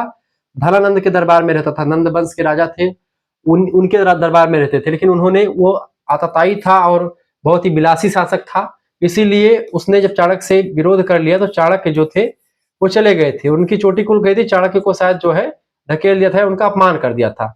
उन्होंने प्रण किया था कि चोटी तभी बंधेगी जब तुम्हारा विनाश कर देंगे। तो इस तरीके से उन्होंने विनाश किया, नंद वंश को खत्म कर दिया और मौर्य वंश की स्थापना करो। तो अमात्य जो होता था, बिना इससे मतलब कि इससे परमिशन, मतलब परमिशन नहीं, लेकिन पूछते थे, कोई भी काम करने से पहले पूछते थे। इसे राजा का दायां हाथ अमात्य को कहते थे, यानी कि मंत्री जो होता था। ठीक है, अगला क्वेश्चन आपका होता है 9वां नंबर प्रश्न, पंचायती राज व्यवस्था का उल्लेख किस काल में मिलता है? पंचायती राज व्यवस्था का उल्लेख दोस्तों वैदिक काल से ही मिलता है। ऑप्शन नंबर इसका एक करेक्ट आंसर हो जाएगा। सभा समिति सभी के बारे में जानकारी मिलती है। प्राचीन शिक्षा नियोजन का उद्देश्य क्या है? प्राचीन शिक्षा नियोजन का उद्देश्य दोस्तों ब्रह्मचर्य, चरित्र निर्माण और ज्ञान, यानी ज्ञान भी मिलता था, कैरेक्टर बिल्डिंग भी होती थी, और ब्रह्मचर्य का पालन भी होता था। ऑप्शन नंबर इसका बी करेक्ट आंसर हो जाएगा। ब्रह्मचर्य आश्रम में बच्चे रहते थे और 25 साल तक जो है अध्ययन होता था, उसके बाद फिर शादी होता था, गृहस्थ आश्रम में प्रवेश करते थे। 11 नंबर प्रश्न है, किस शासन में दंड नीति का विस्तृत वर्णन मिलता है? दोस्तों, दंड नीति के बारे में जिस ग्रंथ में वर्णन मिलता है उस ग्रंथ का नाम है अर्थशास्त्र कौटिल्य का, ए ऑप्शन। मौर्यकालीन प्रशासन का आधार क्या है? मौर्यकालीन प्रशासन में दोस्तों क्या था?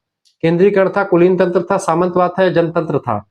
12 नंबर का करेक्ट आंसर हो जाएगा केंद्रीकरण था, शासन सत्ता का केंद्रीकरण था। कई सारे छोटे छोटे इलाके थे जो कि समर्थन देते थे केंद्रीय, मतलब कि केंद्रीय शासन था, अखंड भारत की बात करते थे। कौटिल्य और उनके जो कौटिल्य ने जिनको राजा बनाया था उनका नाम था चंद्रगुप्त मौर्य। 13 नंबर प्रश्न है, प्राचीन भारत में व्यापार और परिवहन के विकास से क्या लाभ हुआ? तो दोस्तों व्यापार और परिवहन के विकास से क्या लाभ हुआ है? बेरोजगारी में वृद्धि बिल्कुल भी नहीं हुई है, महंगाई में वृद्धि भी नहीं हुई है, राजस्व टैक्स में कमी भी नहीं, बढ़ोतरी ही हुई है इन सब में, यानी आर्थिक समृद्धि हुई है, इकोनॉमिकल ग्रोथ हुआ है। बी ऑप्शन इसका करेक्ट आंसर हो जाएगा।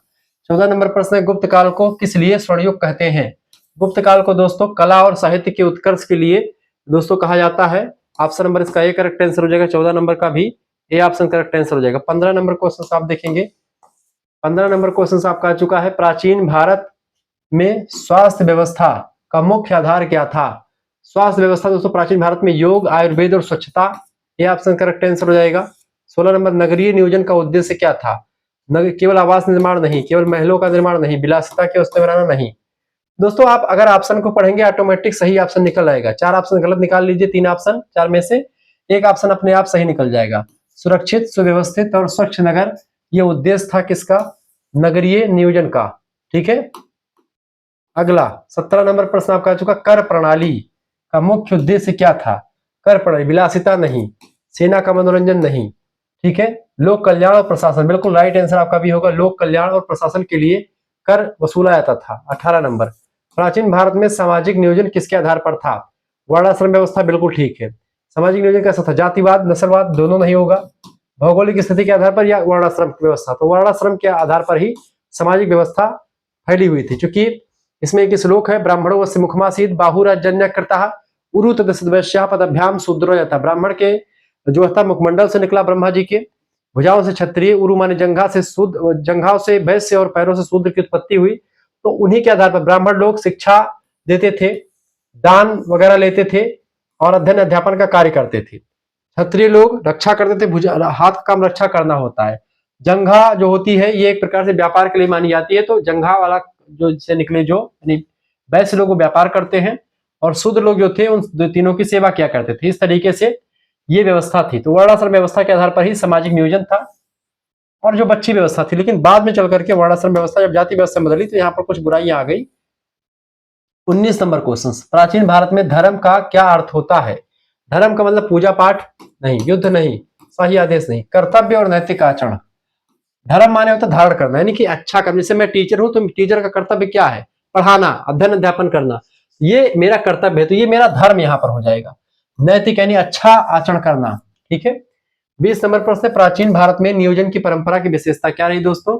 लोक कल्याण, संतुलन और सतत विकास यानी सस्टेनेबल डेवलपमेंट। ठीक है, इससे क्या होता है कि आने वाली पीढ़ी के लिए भी विकास होता रहे, उसके लिए भी संसाधनों का इतना दोहन ना कर ले जिससे आने वाली पीढ़ी को संसाधन ना मिल पाए। इसी को सतत विकास कहते हैं, यानी कि इतना डेवलप ना कर लो, इतना संसाधनों का दोहन ना करो, इतना पेट्रोल डीजल ना खर्च कर दो कि आने वाले बच्चे आपके साइकिल से चलने पर मजबूर हो जाए।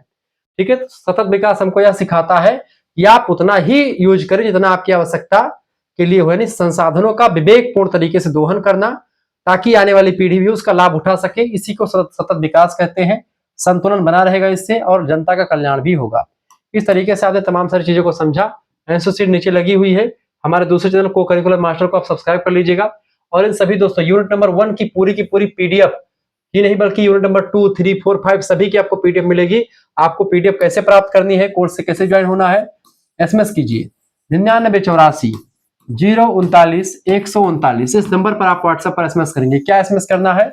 आपको अपना नाम, अपनी यूनिवर्सिटी का नाम, ठीक है, अपने सब्जेक्ट का नाम और आप किस सेमेस्टर में अपने सेमेस्टर का नाम लिख करके भेज दीजिएगा। मान लेते हैं आप 5th सेमेस्टर में है, आप लिख करके इतना भेजेंगे। जैसे इतना लिख करके भेजेंगे आपके पास एक क्यूआर कोड भेजा जाएगा।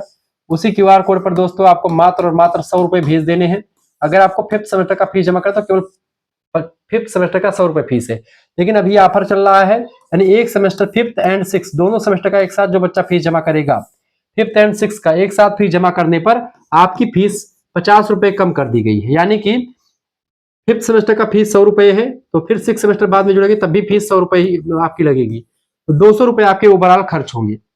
लेकिन अगर आप आज एक अच्छा कदम उठाते हैं और इकट्ठा फिफ्थ एंड सिक्स की फीस जमा करते हैं, ऐसे में आपको 200 रुपए आपके खर्च नहीं होंगे। आपको खर्च कितने करने, केवल 150 रुपए। 150 रुपए आप सही जगह पर लगाइए। 150 रुपए आज आप हमको देंगे, आने वाले समय में आपका नंबर इतना अच्छा उठेगा और आप सभी यूनिट के नोट्स प्राप्त करेंगे। आपको किताब या सीरीज खरीदने की कोई जरूरत यहां से नहीं पड़ेगी, क्योंकि यहाँ पर सभी इकाई के यानी कि सभी यूनिट्स के आपको नोट्स मिलेंगे। सभी इकाइयों के आपको नोट्स यहाँ पर मिल जाएंगे और हर एक इकाई के लास्ट में 20 ऑब्जेक्टिव प्रश्न, जैसे आपने इस वीडियो में देखा, एक इकाई में 4 से 5 चैप्टर्स होते हैं। उन सभी चैप्टर्स के से बनने वाले इंपॉर्टेंट ऑब्जेक्टिव क्वेश्चन सब कुछ आपको मिलेंगे। परीक्षा के अंतिम दिनों में दोस्तों practice set, model papers, revision class, marathon class सब कुछ आपको मिलेंगे। इसके साथ ही साथ में आपके केवल जियोग्राफी के ही नहीं, बल्कि जियोग्राफी के साथ आपका पॉलिटिकल साइंस है, हिस्ट्री है, हिंदी है, जो भी सब्जेक्ट आपका होगा, जियोग्राफी के दोनों पेपर के 8 इकाइयों का नोट्स आपको मिलेगा। साथ ही साथ में दूसरे सब्जेक्ट यानी कि 4 पेपर की तैयारी आपके मेजर की। इसके साथ साथ को करिकुलर सबसे कठिन होगा आपकी बार, एनालिटिक एबिलिटी, डिजिटल अवेयरनेस, यानी कंप्यूटर और रीजनिंग के प्रश्न आएंगे, जो कि आपको देख करके आप एकदम से घबरा से जाएंगे। तो ऐसे प्रश्नों को भी आपको बहुत बारीकी के साथ मैं पढ़ाऊंगा और कम से कम 7 से 8 प्रैक्टिस सेट, 10 प्रैक्टिस सेट की व्यवस्था होगी। पिछले कई सालों के क्वेश्चन पेपर का सोल्यूशन आपके मिलेगा विथ आंसर शीट। ये सब व्यवस्थाएं आपको मिलेंगी। पिछले साल के क्वेश्चन पेपर भी आपको दिखाए जाएंगे, लिखित वाले भी, ऑब्जेक्टिव वाले भी। किसी भी टाइप की परीक्षा की तैयारी करनी हो आप हमसे जुड़ सकते हैं। सभी विश्वविद्यालय के बच्चे पढ़ते हैं, कोई दिक्कत की बात नहीं है। आप जुड़िए, फीस जमा करके तुरंत जुड़िए। ये फीस आप खुद भी जमा कर सकते हैं, आपके घर में कोई ऑनलाइन माध्यम चलाता है उससे भी आप फीस जमा करवा सकते हैं, ठीक है, कोई दिक्कत की बात नहीं है। और सब कुछ आपको मिल जाएगा। सभी विश्वविद्यालय के बच्चे पढ़ते हैं, जैसे कि राम मनोहर लोहिया विश्वविद्यालय, वीर बहादुर सिंह पूर्वांचल विश्वविद्यालय, एमजे प्यारू बरेली रोहिलखंड मासा कुमारी सहारनपुर, राजा महेंद्र प्रताप सिंह स्टेट यूनिवर्सिटी, ठीक है, सिद्धार्थ यूनिवर्सिटी के पलस्तु, मां पाटेश्वरी बलरामपुर विश्वविद्यालय, मां विंध्यवासिनी मिर्जापुर विश्वविद्यालय, दीनदयाल उपाध्याय गोरखपुर विश्वविद्यालय, चौधरी चरण सिंह मेरठ विश्वविद्यालय, छत्रपति साहू जी महाराज कानपुर विश्वविद्यालय, बुंदेलखंड यूनिवर्सिटी झांसी, डॉक्टर भीमराव अम्बेडकर आगरा विश्वविद्यालय, इसके अलावा आपका जमशेदपुर यूनिवर्सिटी, इसके अलावा प्रोफेसर रज्जू भैया स्टेट यूनिवर्सिटी, इलाहाबाद यूनिवर्सिटी, या ऐसे तमाम प्रकार के विश्वविद्यालय जिनका नाम मैं नहीं ले पा रहा हूँ, ठीक है, उन सभी के लिए बहुत ही बेस्ट है, बहुत ही जबरदस्त लेक्चर रहेगा। जननायक चंद्रशेखर बलिया विश्वविद्यालय होगा और डॉक्टर भीमराव अम्बेडकर आगरा विश्वविद्यालय, सभी विश्वविद्यालय के बच्चे हमसे पढ़ सकते हैं। दोस्तों मिलते हैं फिर नेक्स्ट वीडियो में, तब तक के लिए जय हिंद, जय भारत। आप सभी का बहुत बहुत धन्यवाद। हमारे से जुड़ने के लिए इसी प्रकार से अपना प्यार दुलार हमेशा बना रखेंगे। बहुत बहुत धन्यवाद आप सभी का हमारे से जुड़ने के लिए।